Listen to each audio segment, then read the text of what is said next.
Hi everyone, my name is Starr and I'm a school social worker for Otsego Middle School. I am excited to be with you today to talk to you about anxiety and some of the acting out that can sometimes occur with anxiety, as well as hopefully some helpful solutions to help students be successful when they're managing their anxiety symptoms in the school setting. So I'm going to go ahead and share my screen with you momentarily so you can see what I see. And then we will go ahead and get started. A little bit about me. As I said, I'm a school social worker, and I also have a private practice outside of the school setting. And wouldn't you know it, anxiety seems to follow me in a lot of different areas. So I feel very passionate about this area of mental illness, and am ready to help you guys manage it a little bit in your buildings. A couple of things that I have found to be really helpful is to think about your system of support for kids in terms of who and where can kids go when they're having an issue with anxiety. And that's going to be kind of that reactive piece to our conversation, but we're also going to be talking about the proactive piece, okay? So as we're starting our conversation today, one-sided conversation, go ahead and start thinking about your building and your staffing that you might be able to be creative with. I know that's tough nowadays for sure. Some good goals for today. I really am hoping that you can start to see the connection between the anxiety or the emotional experience and the acting out behavior. Sometimes we just notice the behavior, whether it be absenteeism, whether it be shutting down, not turning homework in, fighting, whatever. We see that acting out behavior as naughty or disrespectful or incorrigible, but we don't think about the anxiety piece underneath. So sometimes if we can get those needs met, obviously the acting out might be less. That's our goal.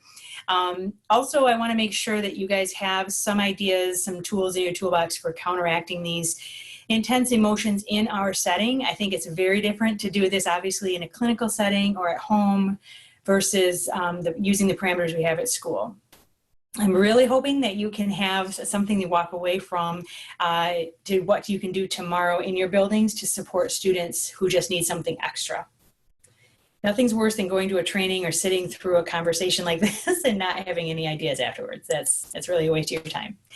The reason why I thought this topic would be a good one to talk about is that certainly we are seeing lots more kids with anxiety in the school setting. And we have to respond to that. We've got kids who are dropping out, or maybe they're not coming to school, or they're coming to school but they're not turning things in, or they're causing havoc on the system because of their anxiety. We have to take notice of this and respond. You can see some statistics here on your screen. We definitely see in our own school that it's definitely on the rise. I definitely see it in my clinical practice.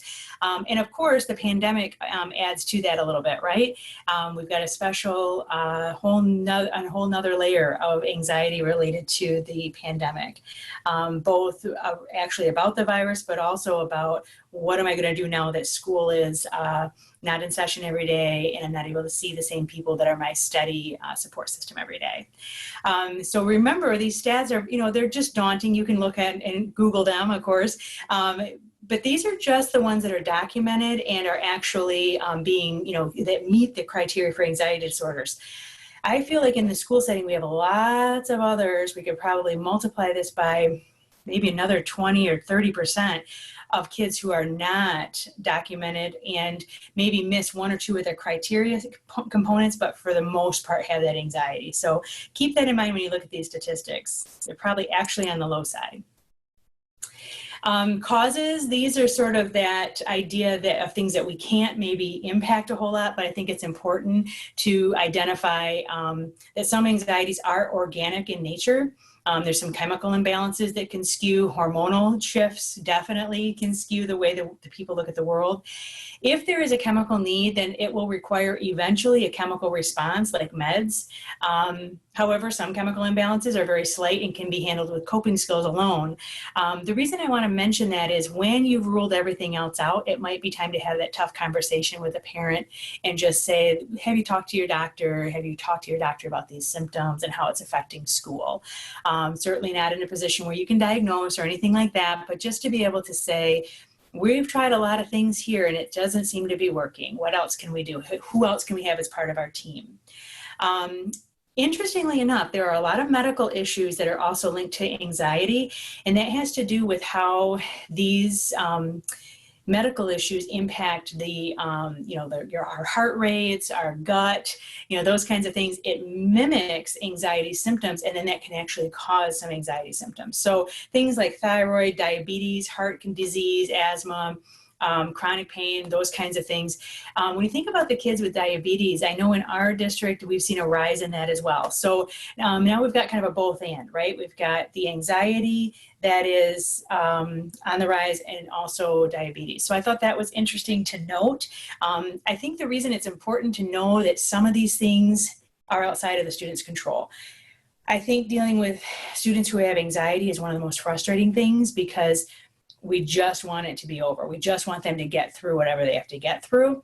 And this is a good reminder that some of these things are happening within their system. And so we're going to have to be patient with that.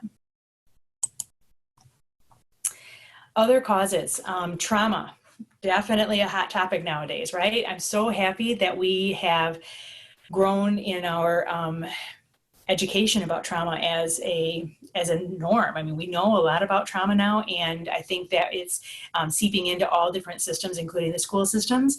I've been doing social work for about 25 years, and I can actually remember a time way back when I worked in CPS that we were even as CPS workers not as knowledgeable as we are now about the effects on the brain, the effects on the fight, flight, or freeze response that we know now.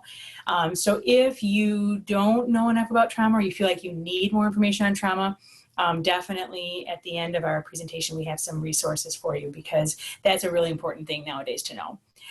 Stress buildup, going along with trauma. We have a lot of students who might be our top of the top kids.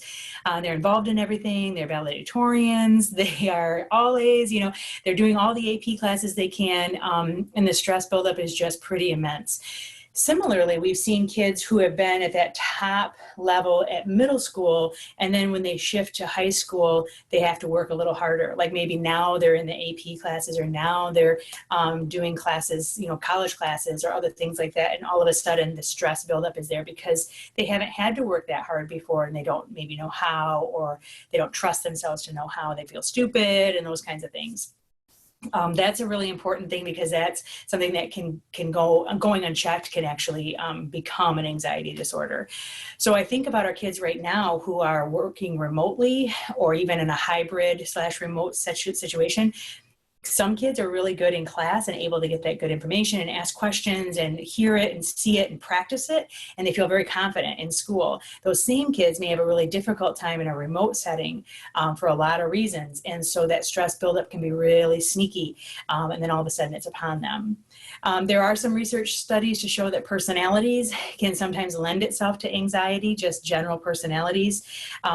Those are a little harder to see if that's the case. So for example, the person maybe on your staff or in your family that is just the worrier of the family. That might be somebody who's prone to anxiety, but they can still protect themselves enough so that it doesn't become a disorder. Having blood relatives, again, just like with depression, it makes you have a more predisposition to having anxiety disorders. That goes back to that organic piece that it is within the system. And then, of course, anxiety, like a lot of mental illnesses, are comorbid. They can come along with other disorders. So when you are getting information about a student, this is good information to have. Maybe anxiety isn't the one that's showing itself as much as depression, but when there's a student that has depression, it's good to say, I wonder about anxiety, just having those thoughts and wonderings. So here's my cautionary tale, right? Unless you yourself have struggled with anxiety, really, really challenge yourself and your team to reserve judgment. Every person's anxiety struggle is a little bit unique, right? And just like we're unique, the struggle is unique. Some kids have a terrible time managing anxiety in social situations, but can sing a solo in front of hundreds of people without even blinking an eye. They love that, actually. It's really important for you to know that they're not faking it in those social situations, or they're not faking it in math class. It's just whatever their system can take in and accept is, and they're comfortable with, that's okay. For them, they might be able to go in a different place in their mind when they're singing and feel very confident and very in control and very comfortable. For most of us, the opposite would be true in that situation. Some kids can use our morning hours to pull out of the anxiety and can kind of get themselves together into a good place by lunchtime. And so then we see the kid who's in the office crying in the morning, we just can't quite figure it out, wants to go home, but at lunch they're fine with their friends. And it's super tempting to be like, okay, we got his number, he's faking it. And that's actually not the case. It's one of those situations where they've probably worked really hard in the morning and then can emerge and have some distraction at lunch. And then they're fine for the afternoon. Using peers is one of those great things in our toolbox that we can foster, because one of the great things about anxiety is it responds well, usually, to some kind of distraction. It's as if your brain is searching around for something else to do or someplace else to land. And so entering in a peer or entering in a conversation about something completely unrelated to the anxiety moment sometimes can help shift their thoughts. So that's why changing the subject works. That's why distracting them works. That's why telling them a quick, funny story sometimes works. Those kinds of things to snap them back into our world, if you will. And then we can talk about, okay, we need to do this, we need to do this, we need to do this. If we are trying to talk at them about their symptoms, they're going to stay in that anxiety state. So those are just some tips right off the bat. Okay, so program basics, when you think about your own program, your own building, and it may be a program of one person, that's okay. It's not anything formal. I just think it's really important to be realistic that if you have a large number of students, and when I say large, I may mean like, 2 to 5% of your students that struggle with anxiety, it's worth it to have somebody that's kind of willing to take that student on and help them out. Maybe for some students, it's going to be a different person in your building. Ideally, of course, all of our students would have an adult person, if you will, that person that they can come to with things and talk to. So identifying a person who will be responsible for supporting students, not only in the moment, but also sometimes the cleanup afterwards in terms of talking to them about what did they miss in math, make sure you go back and get it from Mr. Brown and make sure you get the assignments, those kinds of things, but also letting their teachers know, hey, he's with me right now, he's having a hard time, thanks for trusting me, I will send him to class as soon as possible, those kinds of things. And then also identifying a consistent location, because as you can imagine, a student with anxiety is really susceptible to change and is it's very nerve-wracking for them to change, even in their safe place, so to speak. So I think it's really important to try the best of your ability to have a consistent location so that when they come there, they know their emotional experience is positive. Their emotional experience is, okay, this is where I go to work through it, and I'm probably going to work through it because I've done it before here. That way, if somebody else is in the room or somebody else is the person who's checking on them, that's not as big of a deal. Again, anxiety is rooted in our sensory system, right?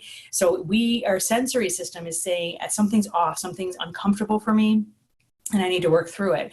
Well, we can use that. We can use that for the antidote, right? We can use that to say, okay, what is the sensory system going to be experiencing in this place? A consistent location is a great one because I'm seeing the same things, I'm hearing the same things, I'm feeling the same things. Those are all same and similar to me, okay? So that's something we can use to right out of the gate feel comfortable. That's why sometimes as we're getting to know a student and realizing the anxiety triggers, it takes us a little longer to come back around because it's unfamiliar to us and their sensory system is off. When a student presents a need, make an action plan for support, including specific steps of how to get them back to class. And this can be really informal. This isn't something you have to have in triplicate or anything like that. You can. It's just always a good reminder for myself. I'm the person in our building that does this, just to have a good idea of, okay, the end goal is to get them back to class. As a social worker, my end goal may be get them clinically wrapped up and feel better, which of course is part of it, but we're in a school setting. So how can I get the biggest bang for my buck? How can I get them back to class in a organized way and in a way that's going to feel good to them? So I might do some scaffolding, for example. So day one, it's whatever you need. You get to come to my space and we'll work from here. We'll do the Google Classroom from here, or we'll get your work and we'll do that kind of thing. And in between you doing work, we're going to do some conversations about coping skills and practice some of those things. And then maybe the next time, this is a fast forwarded version, of course, they get a pass that they can come and go whenever they want still, but they have to go to class for just a little bit of time. Again, trying to stretch their ability to sit with being uncomfortable, because anxiety symptoms are uncomfortable. And our coping skills are what makes us regulate so that we become more comfortable in those uncomfortable settings. So they have to practice. So at first, just being in the building might be uncomfortable. So they come to a safe place and they can sit and still get education to the best of our ability, you know, bringing work in or having teachers stop by or doing Google Classroom.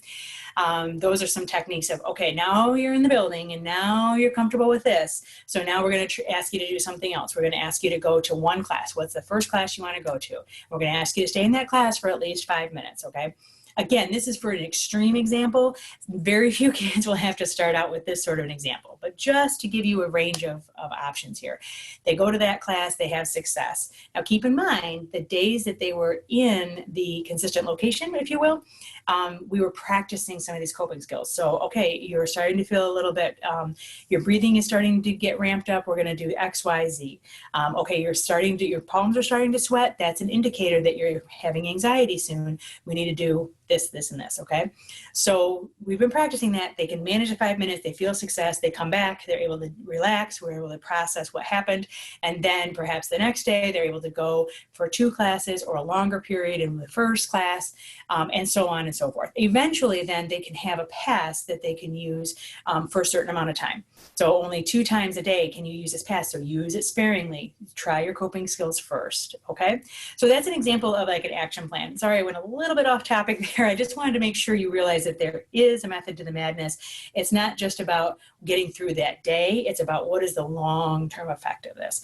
Because as this kid has success in our school buildings, we are going to be able to then, they're going to use that success to build upon the next challenge. So a kid who just doesn't think they can go to band class, and we work with them, and they go to band and they go to the concert and they didn't think they could do it and they could do it and they had success. Now, any other time they feel like they can't do something, they'll be able to reference that point. We'll be able to say to them, remember band? We didn't think we could do that, and you did. That's where the growth happens, is to be able to build on their own emotional experiences. They don't believe what we have to say. They want to, but they don't. They have to know that this is real. Okay, so anxiety is just the beginning. People with heightened anxiety are often at risk for depression, substance abuse, and even suicide. Anxiety and depression are 2 sides of the same coin. It can be flipped at any time. So typically we think about anxiety or depression. People will think you're either sad or you're revved up and nervous. Yes and no. The hopelessness is where they're connected. So people can be so down in the dumps that they don't feel like they're ever going to feel better, and everything's awful and everyone's against them, and they feel a sense of hopelessness. Anxiety also can feel like, I'm never going to get this right. I'm always going to be a failure. I don't know why I try, and hopelessness. And that hopelessness tenant is what is the common denominator there. And that is what makes them at risk for substance abuse, suicide, and other things. So that's why it's really important. Yes, it's important we want them to graduate. Yes, it's important that they get good grades. But in the end, we've got bigger stakes here. Again, I just want to educate you that anxiety is more than just worry. We all worry. We all have times of worry. And that's one of the things that helps us relate to kids, I think. Most of us can relate to having we can relate to having a kid that is struggling and maybe doesn't want to do a speech in front of kids or in front of their class, because maybe we're that way, right? So we can relate to that piece. But when the worry is actually propelled us to succeed, that's a different category than an anxiety disorder, okay? When the worry is actually making us better, that's the purpose, right? We're going to study for a test a little bit more. We're going to practice a skill a little bit more before performing because we want to do well. When anxiety hijacks your rational thought, that's when it's a problem. When we know things sound irrational, and yet we are still expected to function in that way.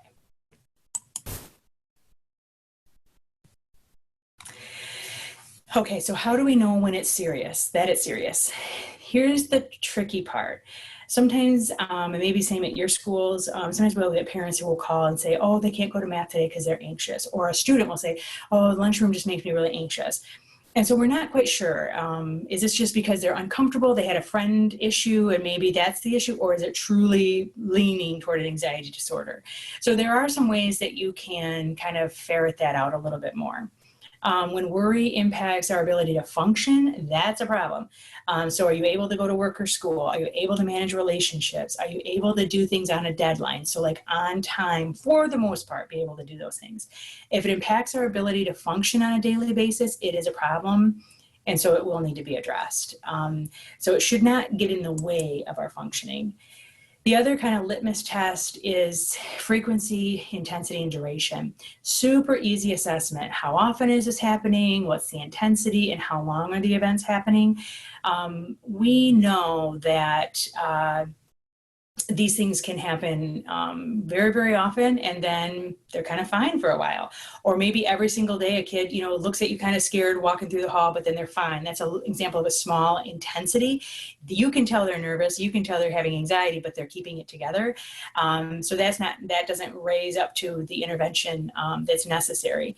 Duration, we may have a situation where a kid comes walking in the door, oh my gosh, you'll never believe what happened tonight. I'm so nervous about this, this, and this.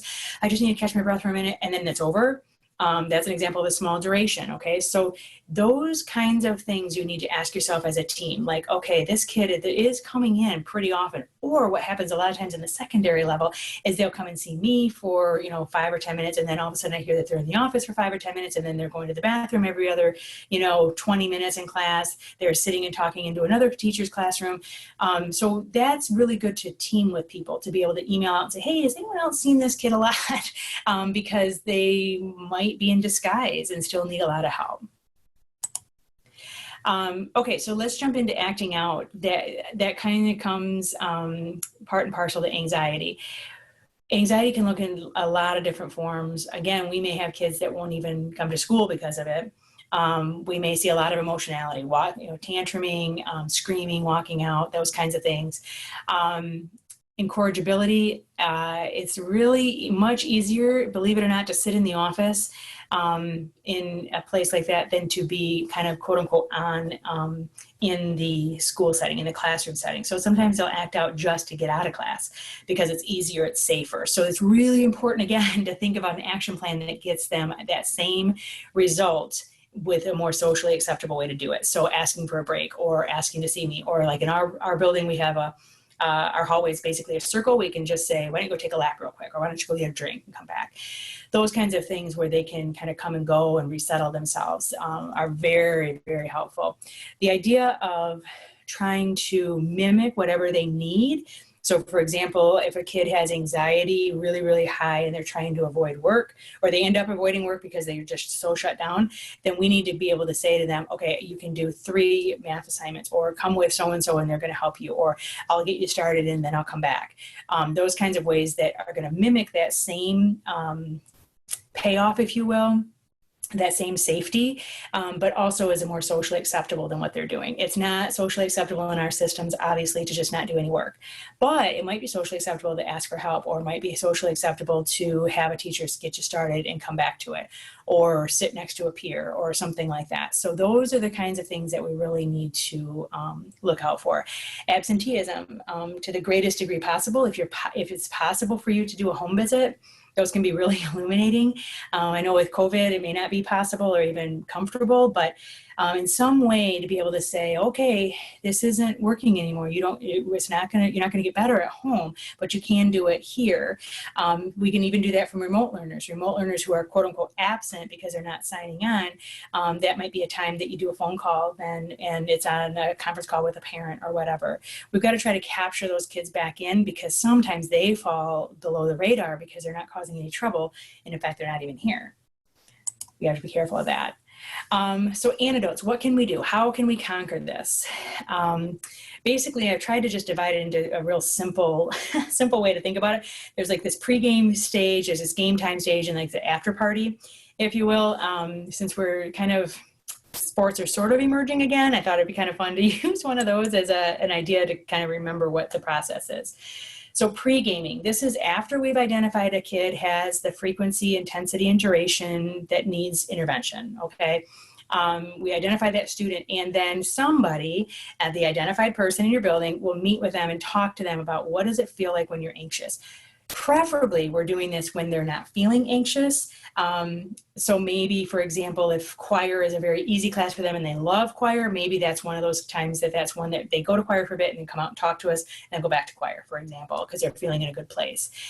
Body cues are really important. It sounds obvious, but quite often we forget to say, well, what does your body feel like? I know your mind is saying you're anxious, but what is your body cue? And trying then to back up. So, okay, when you're really upset, then this is your body cue. But what happens right before that? Well, what happens right before that? So sometimes it can go from, okay, my body cue is I throw up every time that I'm anxious. Okay, well, what happens right before that? Well, right before that, I start to get really tense and I have a hard time swallowing. Okay, what happens right before that? I get a terrible headache, it feels like. Okay, so that might be the time to intervene, is right when that head starts to hurt, what are we gonna do different so that we can prevent the snowball effect? We make a plan for each cue, kind of like what's going to happen, what's going to help. Again, those body cues are really important so that we can figure out for that student, remembering again that they're unique. Is it going to be that they can scribble on their paper and kind of draw something? Is it going to be something that they can sit and do some deep breathing of some sort? What is it going to be that's going to work for them? And those body cues we'll talk about in a second, how to counteract those. There's a reason why deep breathing and mindfulness are so cliche, because they work.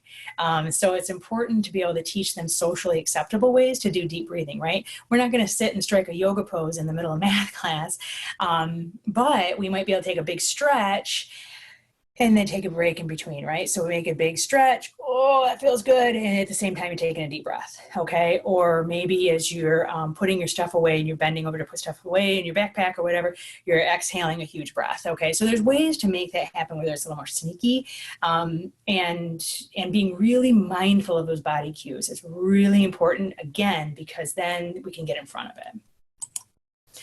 So game time. So this is when it's really happening. So here we go, right? Take an inventory of the current mood. It's very hard to do this. Again, during pregame, we've trained them of, okay, when you come down to my room, all I'm gonna need to know is a number. Are you a 1 or a 10? 10 being the worst you've ever had, and 1 being I'm absolutely fine, ready to go back to class. You're looking for a range of about 6 to 8 probably. A 9 or 10, you're going to want to do a more intensive plan, like, okay, let me sit with you, that kind of thing. You'll get to know this kid. They might really come in and say, I'm a 10 right away. And really, you know that they actually are probably a 6 or a 7. So you will have to pay really close attention to those cues.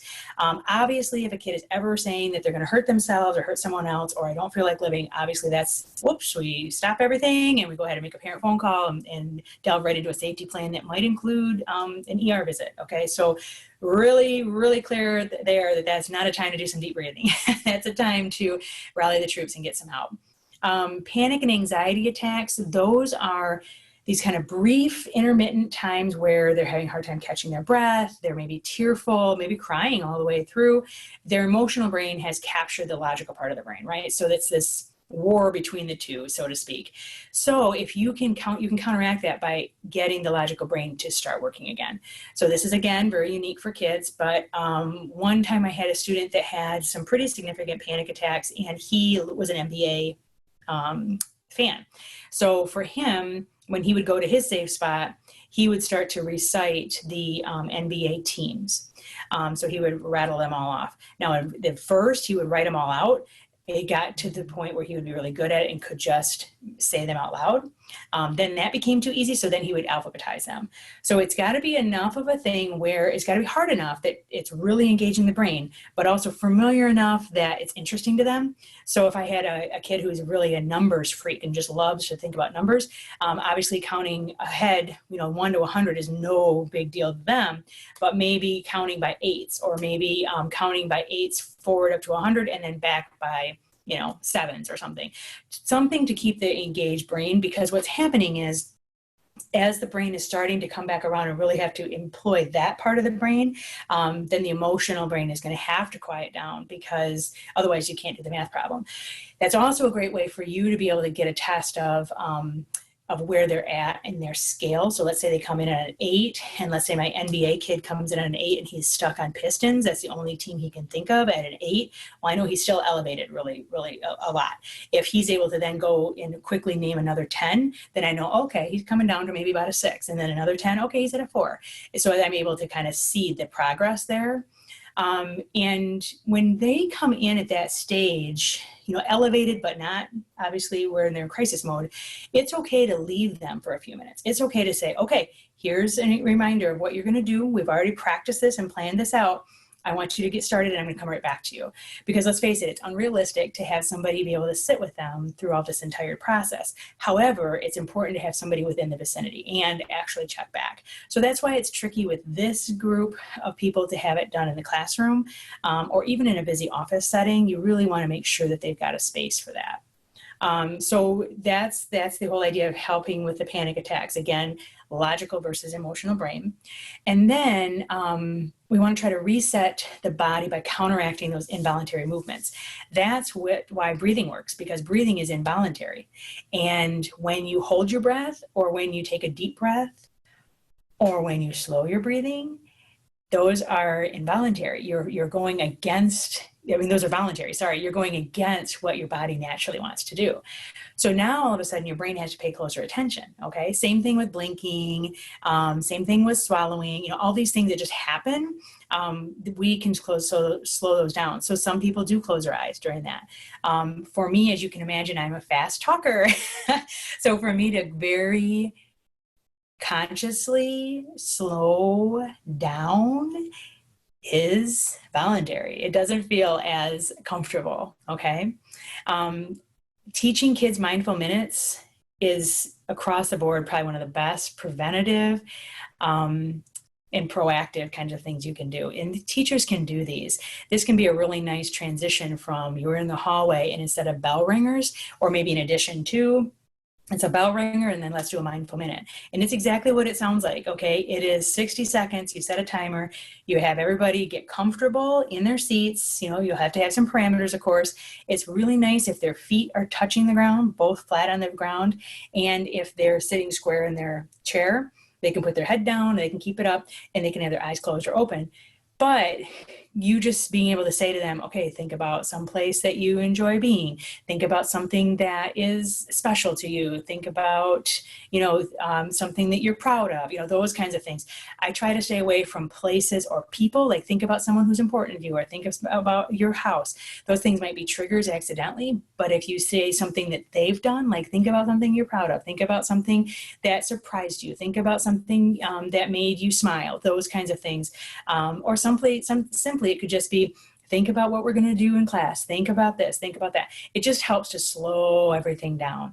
Mindful minutes are also great for those kids who come in just a little elevated. So maybe they're at a 2 or a 3, and they just need a minute. We'll say, okay, take a breath. Let's start with the obvious. Take a breath.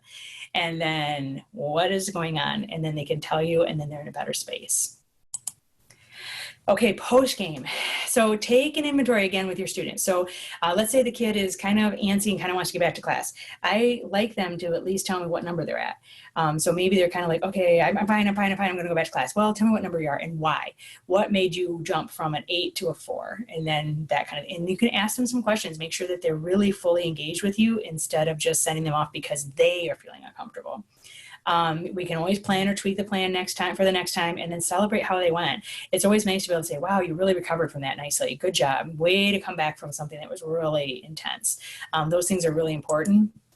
And then the after party, I like to have some sort of a celebration when a student's really able to internalize the body cues and kind of really understand those and internalize the coping skills then without intervention. Those things are cause for celebrations. Those are little life skills that we've just given them and that they've just experienced. So I love to call parents on those. I love to have the student in with me when we call parents, if that's an appropriate support system for them. Definitely, I have done it one time, and I don't know why I don't do it more, but it was very special. A student that just really loved our staff, and so we just had a little mini party, a graduation, if you will, because he didn't need us anymore, and we were really happy about that. And so we were able to figure out things like that. I think now with the videos and things like that, we could go do advice. Like, okay, what would you tell another kid that's coming in with this? We did that with 8th graders last year, that we're going to tell 6th graders, if you're coming in and you have some anxiety, what would you tell them to do? So they can be kind of the expert. Any way that we can make them feel like this is the accomplishment that it is totally worth our time and investment, because they did accomplish a lot, and they're going to have to probably keep accomplishing this. This is going to be something that's going to be their partner in crime for a little bit of time, maybe their whole life. But if they feel like, wow, I've done it, it is important during these celebrations to not think of it as an end, like, oh, wow, you don't have to do that again. Not one of those. It's more about celebrating the fact that you are developing the skills, and wow, you are really getting this. Those are really important conversations, at the very least, to have if you don't want to have a big party and celebration. So I hope that that is helpful in terms of things that you think about for our kids. When I think about the next stages of this, I think, okay, what's next? What kinds of things are important for our kids to develop so that they can be the best selves that they can? We've got a tall order, right? Because a lot of our society right now is very heightened anxiety is very common. And so these kids are going to be our leaders, and we need to know that they can sit with being uncomfortable, and they can get themselves back around to a space that is more comfortable. Sometimes a few frequently asked questions, if you will, are things like, how do I know when a student is faking it? If they are faking it, I think you'll know really quickly when you think about the frequency, intensity, or duration. And really, I mean, for some kids, I actually write it all out. Like, how often is this happening? What's the length of time? Maybe we are triggered by that student. We don't like their personality, or maybe we're just not jiving with them, or we feel like they're getting away with something or whatever. And they could even actually be kids who don't tell the truth on some stuff. But maybe this is the part of their life that they do tell the truth on. And so it's really important that we just kind of track that to say, I don't think that they're telling a lie in this case. And this is kind of why. And it's also really important, obviously, another frequently asked question is how long do we wait before we expect assignments to be turned in, or that we grade, or that, those kinds of things. I would really encourage that you talk to the teachers and explain what's going on, explaining what your intervention is, so that they know you're working towards something. And then maybe they can just look for the essential learning targets instead of the other work that may be required for everyone. Or for the kid you're working with, maybe it's actually the opposite, gives them something to do. And that distraction technique is really nice. So for example, kids that have math class, I will rarely pull them out of math class for a lot of reasons, but it's really a nice logical thought process. And sometimes they can get themselves back into a groove when they're using that part of their brain. So that's an example of something that I might not want less assignments in math for them, because that's actually working for them. Okay, I hope this was helpful. I'm very passionate about it, but I'm not a very good public speaker, so I apologize if this was too fast. I did the best I could, but I really want to make sure that you guys know that if you do have any questions, there are obviously lots of specialists in this area. It's nothing special for me. It just happens to be an area that I'm interested in and have some experience with. But feel free to reach out to me if you need more conversation. This is a very awkward way to present, obviously, because I'm not able to feed off your questions. So I'm hopeful that I was able to be helpful. Feel free to contact me with my contact information anytime. We could set up a Zoom or a phone conversation, because we all want what's best for our kids. All right. Thanks so much for your time, and take care.